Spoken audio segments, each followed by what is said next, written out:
Bruno Berberès, bonjour. Bonjour Lou et bienvenue chez moi. Merci.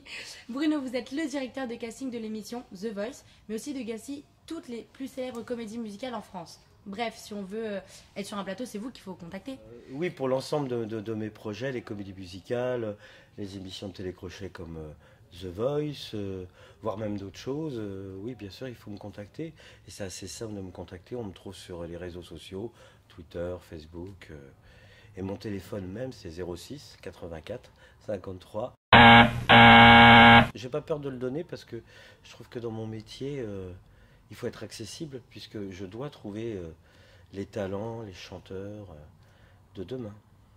Vous êtes sur plus de 3 castings en ce moment. Parlez-nous de vos projets. J'ai plusieurs projets en route en ce moment. Donc à la rentrée, on va trouver Mistinguett au Casino de Paris. Donc il y a un casting évidemment. On est en plein milieu, donc je recherche toujours des chanteurs, des danseurs, des acteurs. Nous sommes friands de personnes qui peuvent faire les trois arts, danse, chant et théâtre, même s'ils sont débutants dans un, mais en tout cas, il faut toujours essayer. J'ai aussi Love Circus qui sera aux Folies Bergères et ça sera la suite de Disco et de Salut les copains, mise en scène par Stéphane Jarny. Et ça, c'est voilà, le casting est toujours en cours.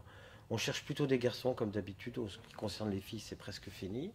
Et puis il y a un casting, un gros casting dont je ne peux pas trop parler, donc ça va vous paraître bizarre, mais pour des raisons de confidentialité, sachez que ça sera un, un- un spectacle énorme fait au Palais des Sports en 2015, avec des gens que vous connaissez, et je ne peux pas en dire plus. En revanche, j'ai besoin, plus particulièrement en ce moment, de jeunes filles, plutôt blondes, mais brunes c'est pas mal non plus, chanteuses de ouf, comédiennes, très jolies entre 18 et 25 ans.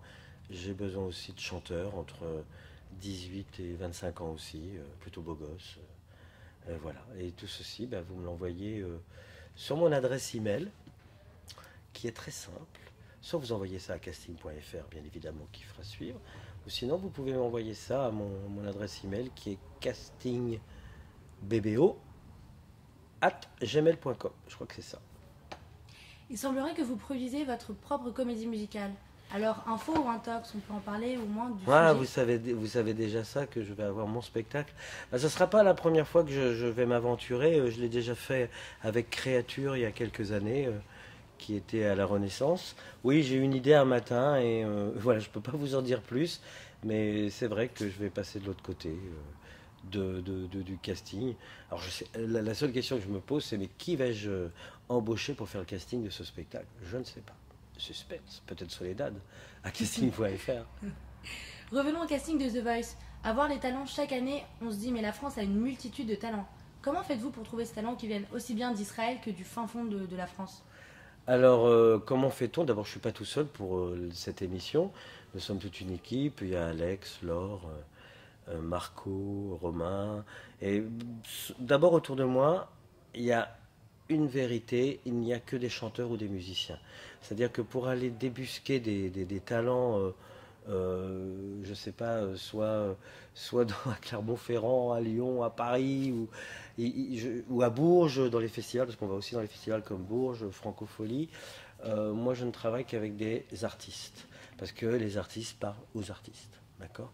Et donc c'est comme ça qu'on a réussi à débusquer des Higuit ou des Luc Kerbogas l'année dernière, ou des Dominique Magloire la première année, ou des Ali, ou Louis, enfin je pourrais en citer, ou des Kenji cette année, je pourrais en citer des dizaines et des dizaines. En France, on est à peu près, pas tout à fait, mais 70 millions d'habitants. Donc 70 millions d'habitants, on va estimer qu'il y a 10% de la population qui est artiste, ça fait donc, artiste au sens large, 7 millions.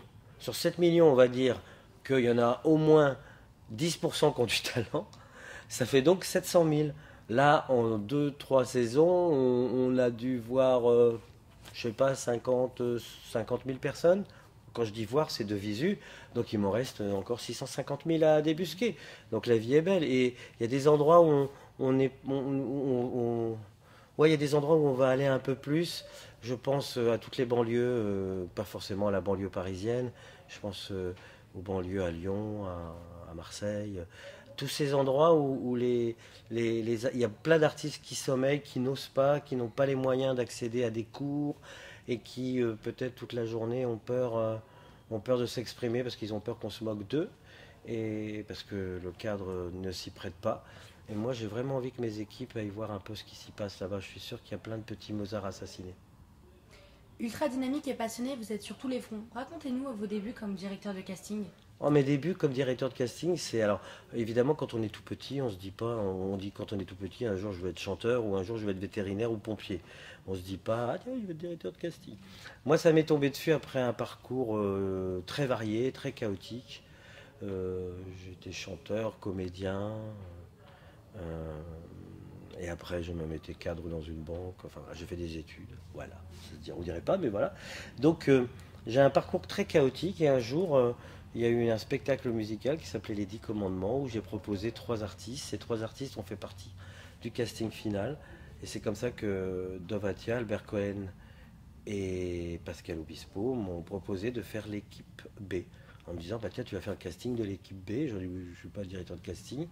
Et je me souviens encore de cette phrase me disant, si, tu es directeur de casting parce que tu connais les artistes, tu as le feeling, comme on dit, mais tu ne le sais pas. Donc voilà, il va falloir que tu développes ça. Donc voilà, ça s'est enchaîné. Et puis juste après, je me suis occupé du casting de la Starac 1. Donc Olivia Ruiz, Jennifer quand même. Et ainsi de suite. Et là, ça fait 15 ans, 14 ans, 15 ans. Vous auriez un conseil pour réussir un casting? Oh là là, c'est pas un conseil pour réussir un casting, j'en ai des tonnes de... Et il faut toujours... Voilà, moi en fin de compte, je rapproche toujours le casting d'une histoire amoureuse. C'est-à-dire que toi, demain, tu te mets sur un site de rencontre. Et bah voilà, quand tu arriveras à ton rendez-vous, il va falloir que tout ce que tu as envoyé comme matériel, les photos, les petits mots d'amour, et tout ça, bah, ce soit la vérité et que ça corresponde à ce que tu es le jour où tu vas aller rencontrer ton prétendant. Bah, pour un casting, c'est pareil, c'est-à-dire qu'il ne faut jamais mentir. Si tu n'as rien fait, c'est pas grave d'avoir rien fait. Si tu n'as pas eu l'occasion de t'exprimer, ben, c'est pas grave, l'essentiel c'est d'avoir du talent. Donc il ne faut jamais dépenser d'argent pour un casting. Jamais. C'est gratuit, quel que soit le domaine. Je sais qu'il y a beaucoup d'escrocs qui se trimballent, mais c'est toujours gratuit. Il faut arriver, si on est chanteur ou même acteur, il faut toujours arriver avec son arme fatale. Ce que j'appelle son arme fatale, c'est la chanson qu'on kiffe le plus, dans laquelle on a l'impression que on est au sommet de l'Everest. C'est-à-dire que quand toi tu chantes cette chanson, bah, tu as évidemment ta grand-mère et ta grande-tante qui adorent, mais ça on s'en fout, ils sont pas indulgents. Ils sont indulgents et pas objectifs, mais en revanche, même ton pire ennemi, bah, tu vas le chanter dans un karaoké du coin ou à la MJC, il va dire ah là c'est trop bon. Tu vois, donc c'est ça, il faut arriver avec ses vêtements, son outil, et pas prétendre être quelqu'un d'autre, parce que souvent, 90% des mômes qui viennent me voir, ils ont envie de faire quelque chose pour me plaire. Mais moi, je ne veux pas qu'ils me plaisent. Je veux qu'ils se plaisent. Et à partir du moment où ils seront à l'aise dans leur basket, Reebok, je dis n'importe quoi. Mais à partir du moment où ils seront à l'aise dans leur basket, ils ont vraiment beaucoup de chance, en tout cas, de se faire remarquer pour les bonnes raisons. Voilà. Bruno Barberes, merci pour cette interview. On vous suit de près, enfin, on va essayer. Merci et bonne chance pour la finale. Bah, c'est moi qui vous remercie parce que je fais un petit bisou à Soledad, et qui m'appelle souvent et avec qui j'ai développé une amitié, on va dire, particulière. Faut pas se méprendre, hein. Je suis pas branché Soledad. Et voilà, non mais vous faites un fantastique travail sur casting.fr. Vous êtes des milliers, donc toujours pareil, 10% de 10% de 10%. Il y a forcément parmi vous quelqu'un qui m'intéresse. Des bisous. Merci.